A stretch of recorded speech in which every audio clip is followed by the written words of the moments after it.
démarré il y a 2 ans. C'est une reconversion puisque nous sommes œnologues tous les deux. Nous sommes passés donc du vin à la bière en 2021.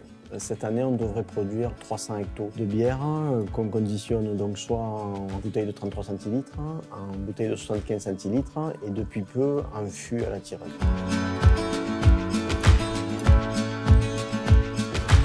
On a commencé à envoyer des échantillons à l'ICV pour avoir des analyses courantes du type TAV, sucre fermenté cible, acide lactique, volatile, pour avoir des informations de base sur l'analyse de la bière. Donc nous envoyons nos échantillons au laboratoire ICV Bombe de Venise. Chaque brassin, on a besoin d'avoir une analyse pour savoir si la fermentation alcoolique est terminée, dans un premier temps, le degré alcoolique, puisqu'on a besoin pour notre déclaration en douane.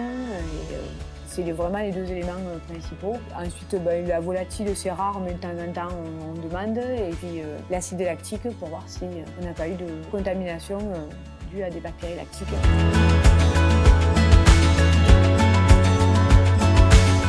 Donc quand on a commencé à brasser avec le nouveau matériel, en dégustant nos bières avec des amis, on s'est rendu compte que la ambrée était particulièrement acide. C'est une acidité qui n'était pas normale pour le style de bière. Et donc on a commencé à avoir des soupçons. On a demandé une analyse d'acide lactique. Effectivement, il y avait un taux d'acide lactique qui était élevé. Et du coup, on s'est rendu compte qu'on avait une contamination aux bactéries lactiques. Suite à ça, on a fait faire une analyse de germes d'altération qui a bien confirmé qu'il y avait des bactéries lactiques qui avaient contaminé ce lot.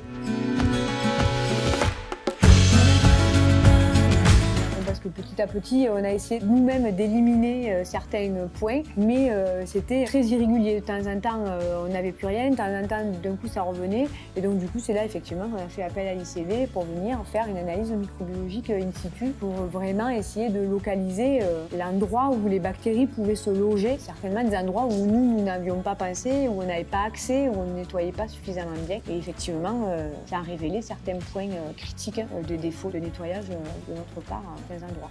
Suite à notre sollicitation, le consultant ICV qui nous suivait nous a proposé un protocole qui est basé sur l'ATP-métrie qui permet de contrôler la présence de vivants pour vérifier justement que le nettoyage et la désinfection ont été efficaces. C'est un protocole issu de l'agroalimentaire qui était appliqué au vin et pour la première fois appliqué à la bière qui a donné de très bons résultats. Ça a duré une demi-journée. Les résultats sont immédiats et ça permet de voir ce qui a été bien nettoyé ou bien désinfecté, ce qui n'a pas été, les points critiques. Et nous, on a beaucoup apprécié la démarche parce que c'était spectaculaire.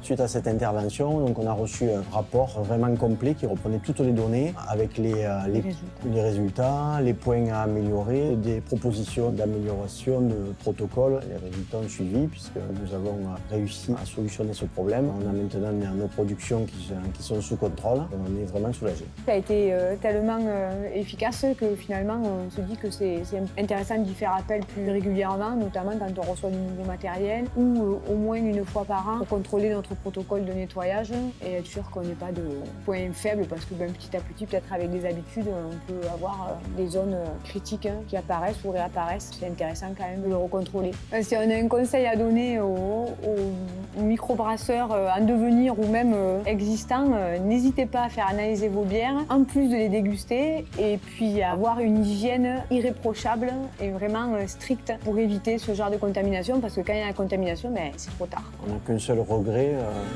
c'est de ne pas l'avoir fait avant.